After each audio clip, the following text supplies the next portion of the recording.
بسم اللہ الرحمن الرحیم۔ السلام علیکم ورحمۃ اللہ وبرکاتہ۔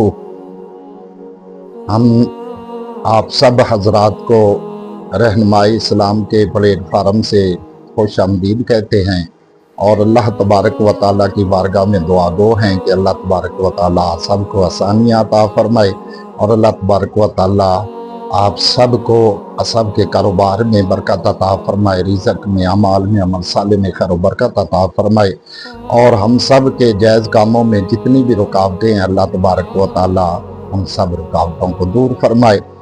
آپ بھی میرے لیے دعا فرمائے، اللہ تبارک و تعالیٰ ہم سب کو اطیع اللہ و اطیع الرسول پر عمل کی توفیق عطا فرمائے۔ تو معزز سامعین اکرام، آج ہم بات کریں گے حضور غوث پاک غوث سمدانی قطب ربانی شہباز لامکانی حضرت الشیخ عبدالقادر الجیلانی المعروف حضور غوث پاک رضی اللہ تعالی عنہ کے حوالے سے۔ حضور غوث پاک رضی اللہ تعالی عنہ کو دنیا یہ سمجھتی ہے کہ آپ بہت بڑے پیر تھے، لیکن حضور غوث پاک رضی اللہ تعالی عنہ آپ جہاں بہت بڑے پیر تھے، حضور غوث پاک رضی اللہ تعالیٰ عنہ وہاں بہت بڑے عالم دین بھی تھے۔ حضور غوث پاک رضی اللہ تعالیٰ عنہ بہت بڑے مفتی تھے۔ حضور غوث پاک رضی اللہ تعالیٰ عنہ بہت بڑے مضبوط حافظ تھے۔ حضور غوث پاک رضی اللہ تعالیٰ عنہ بہت بڑے محدث تھے۔ حضور غوث پاک رضی اللہ تعالیٰ عنہ فخر الاولیاء تھے، فخر المشائخ تھے، فخر اولیاء تھے، اور حضور غوث پاک رضی اللہ تعالی عنہ آپ استاد العلماء تھے، استاد الحفاظ تھے، اور حضور غوث پاک جہاں پیر بہت بڑے پیر تھے، حضور غوث پاک رضی اللہ تعالی عنہ وہاں بہت بڑے خطیب بھی تھے، حضور بہت اچھے امام مسجد بھی تھے، اور حضور غوث پاک رضی اللہ تعالی عنہ بہت بڑے اور تجربہ کار استاد بھی تھے۔ حضور غوث پاک رضی اللہ تعالی عنہ آپ کے ہاں جو بچے پڑھنے آتے علم دین حاصل کرنے کے لیے، تو حضور غوث پاک کے مدرسے سے بہت بڑے بڑے عالم دین وہاں سے نکلتے، بہت مضبوط حافظ وہاں سے نکلتے، اور حضور غوث پاک رضی اللہ تعالی عنہ اپنے مدرسے کے طالب علموں کو ہر ماہ ایک دن بہت اچھا کھانا پکاتے، انواع و اقسام کا پر تکلف دعوت کرتے طالب علموں کی اور ان کو کھانا کھلاتے۔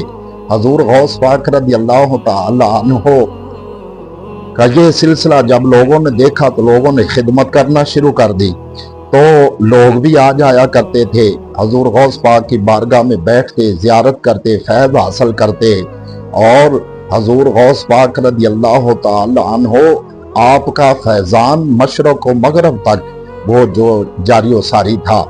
تو حضور غوث پاک رضی اللہ تعالی عنہ کی بارگاہ میں عرض کیا گیا کہ حضور آپ ایک دن مقرر فرما دیں کہ جس دن ہم سب لوگ آپ کی بارگاہ میں آ جایا کریں، آپ سے زیارت سے مستفید ہویا کریں اور آپ سے فیض حاصل کیا کریں۔ تو آپ نے 11ویں تاریخ کا اعلان کر دیا کہ ہر مہینے کی 11 تاریخ کو آپ سب تشریف لے آیا کریں۔ تو جب ہر ماہ میں جب 11ویں کا دن آتا تو لوگ آ جاتے، فیض حاصل کرتے، زیارت کرتے اور خدمت بھی کرتے، اور حضور غوث پاک ان کو خطاب فرماتے، درس دیتے۔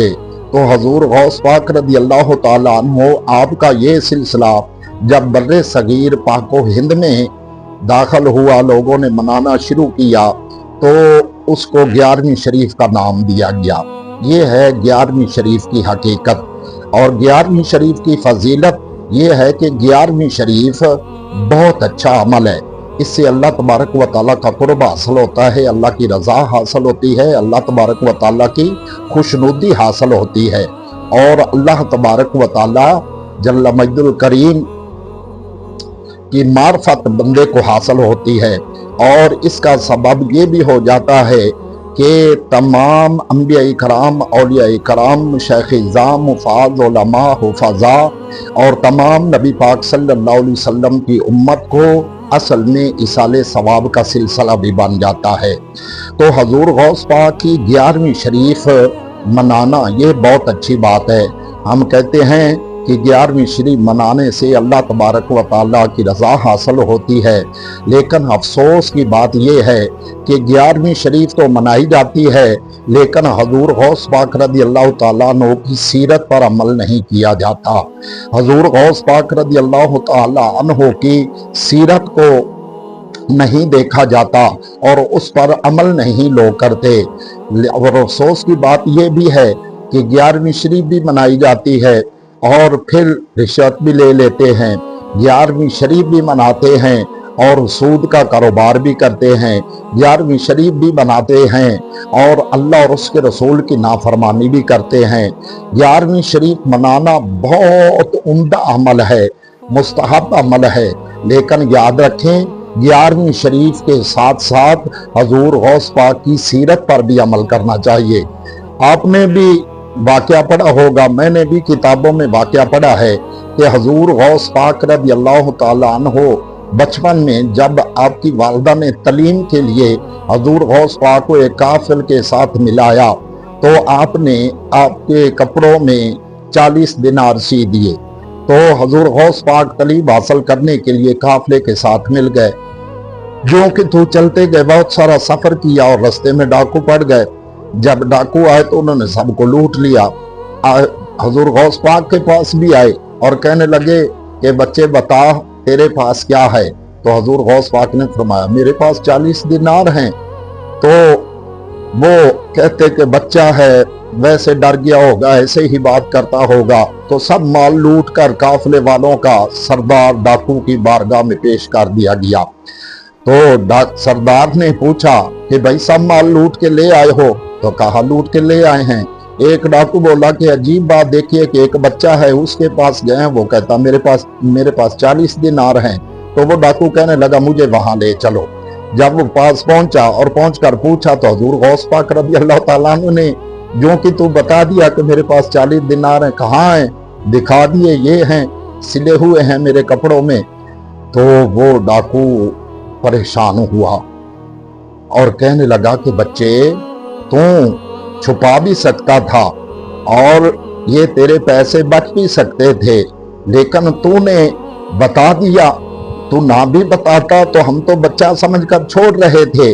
تو حضور غوث پاک رضی اللہ تعالیٰ عنہ آپ فرمانے لگے اے سب ڈاکوں کے سردار، میں آپ کو بتا دوں جب میری والدہ نے مجھے بھیجا اور مجھے قافلے کے ساتھ ملایا، میری ماں نے کہا کہ اے عبدالقادر تم نے ہمیشہ سچ بولنا ہے، کبھی جھوٹ کا سہارا نہیں لینا۔ تو میں نے اپنی ماں سے پرامس کیا ہے، اس لیے میں جھوٹ نہیں بولتا۔ جب اس حضور غوث پاک نے یہ بات کی تو یہی بات اس ڈاکو کے دل میں اتر گئی اور کہنے لگا بچہ تو کتنا عظیم ہے اور میں کتنا بدکار ہوں، اور تو کتنا سچا ہے، میں کتنا جھوٹا ہوں، اور تو اپنی ماں کا وعدہ وفا کرتا ہے اور میں اتنا ظالم ہوں کہ میں اپنے خدا کا وعدہ بھی وفا نہیں کرتا۔ تو ان کی آنکھوں میں آنسو آ گئے، حضور غوث پاک کے قدموں میں بیٹھ گیا اور کہنے لگا بیٹا تو اتنا عظیم ہے، میں تیرے ہاتھ پر بیعت کرتا ہوں اور آج میں توبہ کرتا ہوں کہ میں آئندہ ایسا گناہ نہیں کروں گا۔ اور اس نے گناہوں سے توبہ کی اور دوسرے ڈاکوں سے کہنے لگا کہ میں تمہارا سردار ہوں لیکن آج سے تمہارا اور میرا رستہ جدا ہے۔